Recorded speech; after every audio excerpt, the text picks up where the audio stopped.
This one's from Peter in San Francisco. He writes, the sex, nudity, violence, and gore in the HBO series, so continuing with our previous question, has been very much like the books. It preserved a similar feel. Could you please discuss the creative process around the inclusion of this mature content? Was there any pressure to tone it up or down? Well, of course, there was no pressure on me because I'm hardly involved. I mean, I am basically a consultant and who writes one episode per season, and so whether there was pressure on Dan and Dave to go one way or another, I really don't know. If so, they didn't share it with me. We did make some decisions early on that we wanted to include that material, and the biggest one is where we took the show. When Dan and Dave and I decided that we would do this project together, and I attached them, we discussed this at some length and said, well, we have to go. HBO was our first choice and pretty much our only choice. If HBO had said no or they weren't interested, yeah, we could have gone to another couple other cable outlets. But I think we were all agreed right from the beginning that we weren't going to go to the traditional networks, ABC or CBS or NBC or any of those, simply because they would have made us remove all of that material. Everything would have been gone, and much toned down violence, no sex whatsoever, or just sort of a few hints of sex, certainly no inappropriate sex, and a fantasy series. They would have slotted us as an 8 o'clock show. I mean, I've been through this in my Hollywood years. I worked 10 years in Hollywood from the mid-'80s to the mid-'90s, and I worked on a couple shows, Twilight Zone, the Twilight Zone revival, and Beauty and the Beast, both of which were 8 o'clock shows. Despite the fact on both shows we kept saying we don't want to be an 8 o'clock show.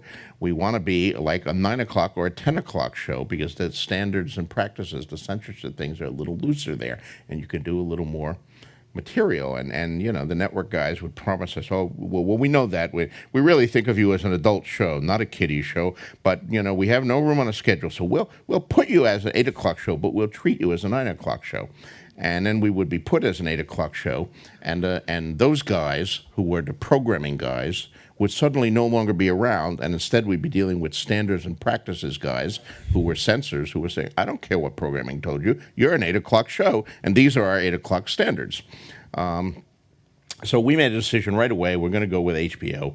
HBO has that kind of stuff, whether it's a 7 o'clock show, an 8 o'clock show, a 5:30 show, they don't care. You're signing up for HBO, you're paying a subscription, you know what you're getting, and what you're getting is something you can't get on the over-the-air networks. So that's part of it. And then the other big decision we have to make to keep all that material was the ages of the characters. In the books, Danny is 13 years old when all of this begins. And I was drawing, although my books are fantasy, they're not historical fiction in a strict sense. They occur in imaginary world and imaginary kingdoms. They're very heavily based on real medieval history, and of course I've done a ton of research about real medieval history. And basically in the Middle Ages they did not have our concept of adolescence, of this sort of teenage year in between where we're kind of adults but we're not adults, and we have different ages where we're allowed to vote at this age, and we're allowed to go to war and die at a different age, and we're allowed to drink at another age and to have sex at a different age depending on which state we're in. All of that stuff. They had child and adult, and the difference between them was the onset of sexual maturity. And we still have in our cultures remnants of this older structure in our ceremonies, the Jewish bar mitzvah, the Catholic confirmation ceremony, which I went through as 13, reaffirming as an adult the vows made for me by my godparents at baptism. That the Catholics once considered 13 adulthood.